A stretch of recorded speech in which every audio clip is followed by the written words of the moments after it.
신성델타테크 주주 여러분들 반갑습니다. 강프로입니다. 자, 오늘 신성델타테크가 3.4%대 하락 마감이 됐습니다.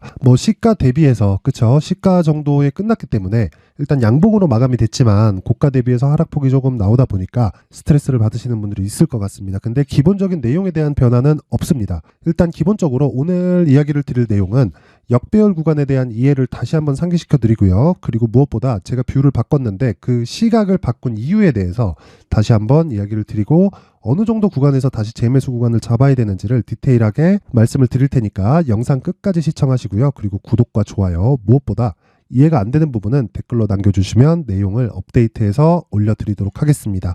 자, 내용 시작하겠습니다. 신성델타테크가 오늘 3%대 하락 마감이 됐습니다. 그리고 지난주 월요일이죠. 11월 13일 이 구간에서 그쵸, 강하게 반등이 나오면서 시세를 한 차례 더 나온 그런 상황이 됐습니다. 저가 대비해서 고가 폭을 계산해 보면 자, 보세요. 거의 한 30% 정도의 상승이 나왔는데 이 구간에서 저가를 정확하게 어디부터 반등이 나온다 이렇게 알 수는 없는 노릇이니까 그쵸, 확인하는 과정이 필요하다고 제가 누차 이야기를 드렸었고, 그리고 확인하는 과정을 거친 이후에 저는 이 구간에서 매수를 들어갔고요. 그리고 고가 구간에서 매도를 했지만 그 매도를 했었던 근거는 지금 역배열 구간이기 때문에 그렇습니다. 그리고 제가 단순히 차트에 대해서 이야기를 드릴 때 어떤 패턴에 이렇게 갈 수 있다, 저런 패턴에 이렇게 갈 수 있다, 이런 내용을 이야기를 드리는 게 아니라 주식시장에서 가격이 먼저 우선하는 과정을 차트를 통해서 찾는 겁니다. 자, 그런 과정에서 역배열 구간에서 움직일 수 있는 종목은 없다는 이야기를 다시 한번 드리고요. 자, 첫 번째 시세가 있었던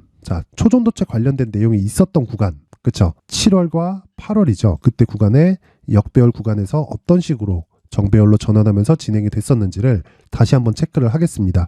자, 보세요. 신성델타테크가 그쵸, 초전도체 관련된 내용도 있고 신성 ST에 대한 상장권도 있고 로봇 관련된 모멘텀도 함께 받았죠. 그쵸, 두산 로보틱스에 대한 상장에 대한 그런 프리미엄, 그쵸, 그런 부분도 있고, 그러면서 관련주들이 같이 움직였었던 그런 내용들도 있는데 그런 과정이 나오기 전에 신성델타테크가 이미 신고가를 만들었다는 겁니다. 그러면서 신고가를 만들면서 조정 구간을 한번 거치고 시세의 속도가 빨라졌어요. 그럼 우리가 봐야 되는 시작점은 신고가 이후가 되는 거고, 그리고 나서 신성델타테크는 대형주가 아니고요.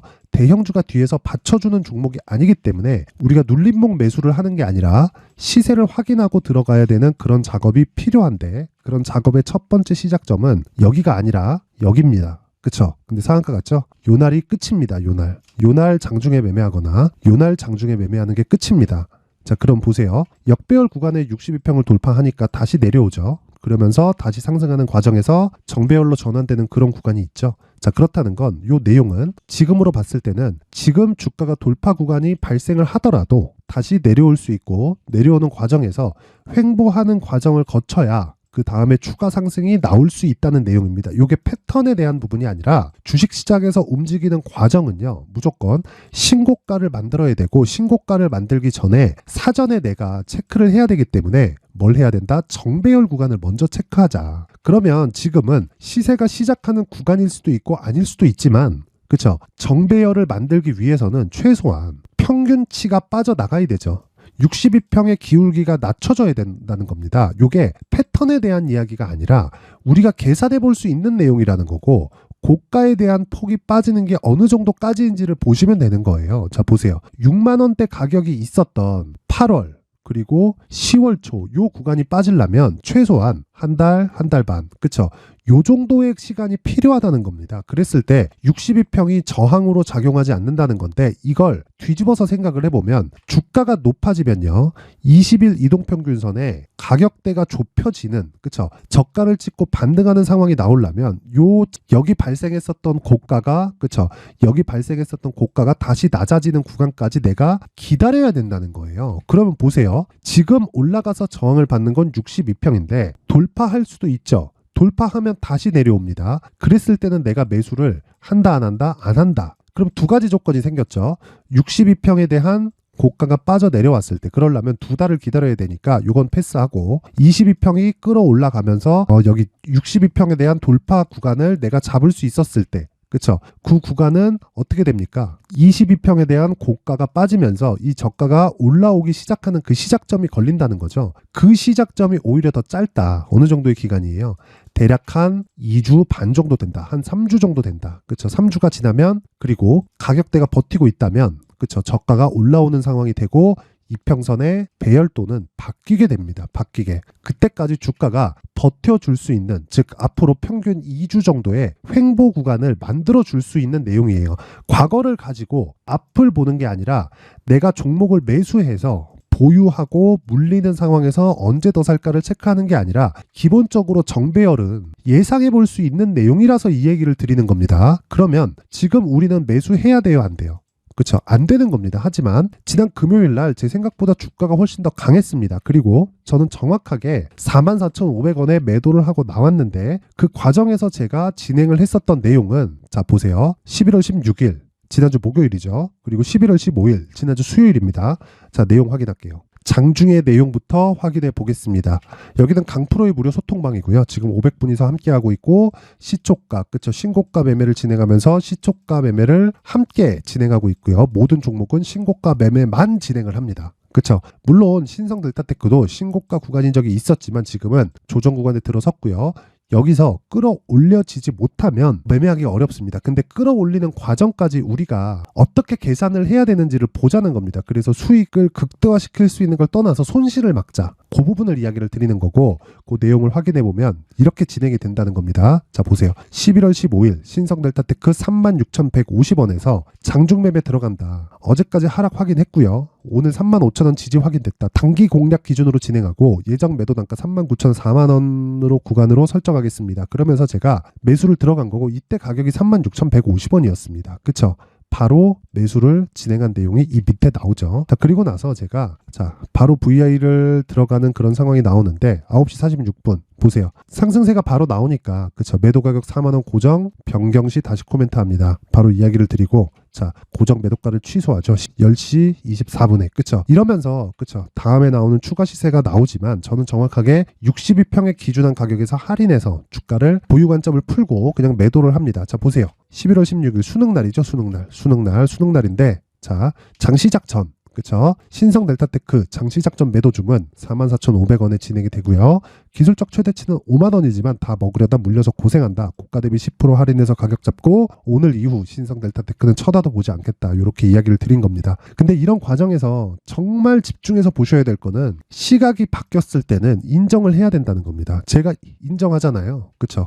22평에 지지받고 올라오는 상황을 보면서 추가적으로 공략을 하겠지만 다시 말씀드리지만 3주 정도의 횡보 구간에 나는 매수 구간을 잡을 겁니다. 그러면 다시 반등할 수 있는 근거가 필요하잖아요. 그런 내용을 강프로의 무료 소통방에서 앞서 보셨던 내용처럼 동일하게 진행을 할 내용이고요. 그리고 무엇보다 초전도체 관련된 이런 꿈을 꾸는 그런 상황은 애초에 만들지 않습니다. 주식시장에서 가장 중요한 건 언제 사서 언제 팔아야 되는지인데 그 언제 사는 구간을 지금 진행을 해야 되는 거고 그 기간이 대략 한 3주 정도 남았습니다. 자, 신성 델타테크를 토대로 그쵸? 초전도체 관련된 기대감을 가지고 있으신 분도 계실 겁니다. 그런데 그것보다 더 중요한 가격대를 얼마에 잡아야 되는지 또는 물려 있다면 추가 매수를 어느 정도 구간에 잡아야 되는지 내가 잘 모르겠다 하시는 분들은 강프로의 무료 소통방으로 입장을 하시면 되고요. 동일하게 신고가 매매를 진행하면서 단기 매매를 지속적으로 진행을 했을 때 심리를 안정시키면서 신성 델타테크의 매수 자금까지 확보할 수 있을 겁니다. 그 내용은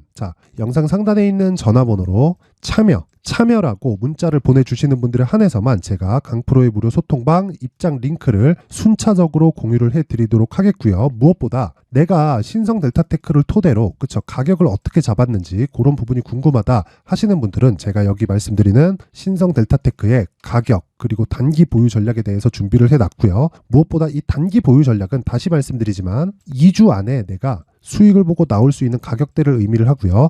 이 기간을 2주로 잡을 수 있는 건 무조건 신고가 종목에서만 가능하고 주가가 계속 빠지는데 여기가 저점이다 하고 맞춰서 살라고 하다 보면 틀릴 수밖에 없습니다. 그 부분 이해를 하셔야 되고 그쵸? 그래서 신고가 종목에서 단기 보유 전략 그리고 그 기준이 되는 가격 전략을 어떻게 잡아야 되는지를 제가 영상에서 이야기를 드리다 보면 내용이 너무 길어질 수 있기 때문에 여기 19페이지에 걸쳐서 준비를 해놨으니까 영상 상단에 있는 전화번호로 숫자 3이라고 문자를 보내주시는 분들에 한해서만 제가 신성 델타테크의 가격 그리고 단기 보유 전략을 공유해 드리도록 하겠습니다. 자, 항상 시청해 주셔서 감사드리고요. 신성델타테크 방향이 바뀌었다고 확정 지을 수는 없지만 지금 체크해야 될 구간에는 와 있습니다. 반드시 체크를 해봐야 되는 구간이고, 만약에 시세가 진행되었을 때 뭐 목표가가 10만 원이다 20만 원이다 이런 뜬구름을 잡는 소리보다는 우리가 어떻게 했을 때 그 구간을 잡고, 그쵸, 짧은 구간에서도 수익을 낼 수 있는지 그 내용을 반드시 다 받아가셔서 성공 투자하셨으면 좋겠습니다. 자, 이제 23년도 다 끝나가지만 매매를 하시면서 스트레스를 받으시는 분들이 있을 수 있습니다. 시장이 항상 그렇긴 하지만 그래도 제 구독자분들과 시청해주시는 분들을 위해서 앞으로 차기 주도주가 될 수 있는 대시세 종목을 준비를 해왔습니다. 단타나 짧은 수익만을 쫓다 보면요, 잦은 손절로 계좌가 망가지는 건 순식간이고요. 그만큼 수익하고는 거리가 멀어지겠죠. 장기간 유지하기가 어렵기 때문입니다. 결과적으로 주식시장에서 돈을 벌기 위해서는요, 어떤 계기를 만들어야 되는데 그 계기는 한 종목에 비중을 실어서요, 수익을 보는 것 말고는 없습니다. 쓸데없이 잦은 매매를 하지 말라는 이야기고요. 그리고 한 종목에 비중을 실을 수 있어야 된다는 겁니다. 그런데 이 비중을 실는 과정에서 성장 산업군에 대한 이해가 필요하다는 겁니다. 이 부분을 반드시 기억을 하셔야 돼요. 자, 이런 성장 산업에 대한 구조와 제가 앞서 말씀드렸던 신고가 그리고 선반영 구조에 대해서 이해를 했을 때 이런 매매를 할 수 있게 됩니다. 2월 7일 강프로의 대시세 종목으로 에코프로 매수가는 17만원 이에서 진행이 됐고요. 그리고 목표가는 50만원부터 자율 매도 구간으로 잡았죠. 예상 수익 범위가 200% 이상으로 되어 있는데 신고가 이후에 선반영 평균치가 200% 이상이기 때문에 그렇습니다. 자, 그런데 에코프로가 2차전지 양극재 기업이죠.